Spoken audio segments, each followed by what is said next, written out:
So before we go on to the calculations, I have up here kind of that unwanted side reaction where instead of reacting with oxygen, it reacts with nitrogen in the room. In this room, is there more oxygen or nitrogen? Nitrogen, very good.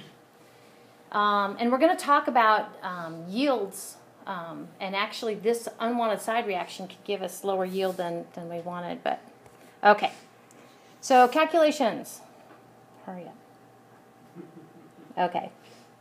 So the first calculation is basically by difference, how much mass did you pick up? Okay.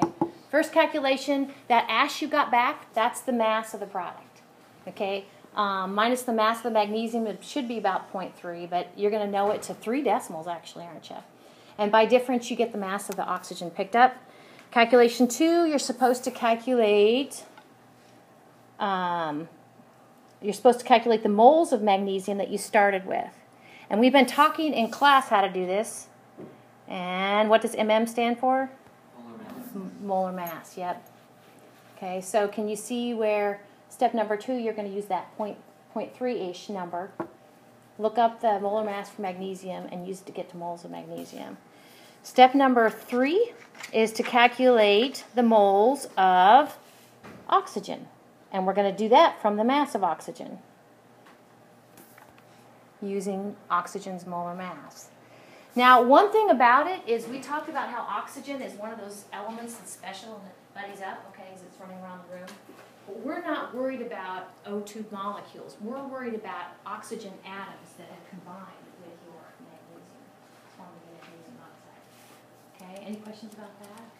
And then the coup de grace is to, your calculation says to calculate the ratio of the moles of magnesium to the moles of oxygen. In other words, what a ratio is a division problem.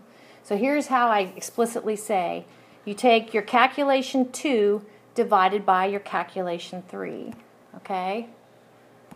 Calculation 2 divided by calculation 3.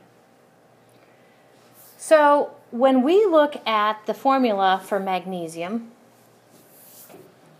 the formula for magnesium is MgO. So when you look at that, relatively speaking, what is the relative number of moles of magnesium per moles of oxygen in this repeating unit? 1. That's right.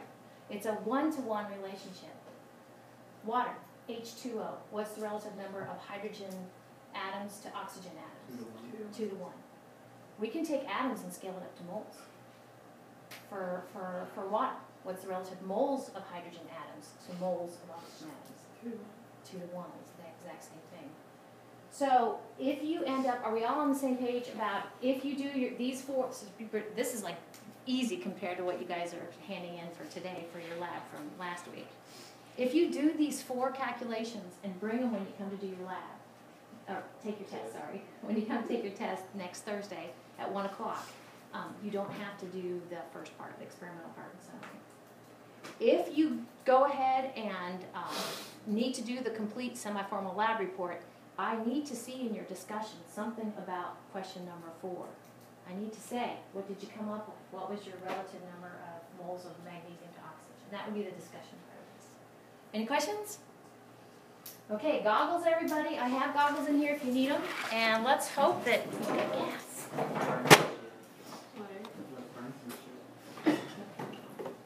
Hey.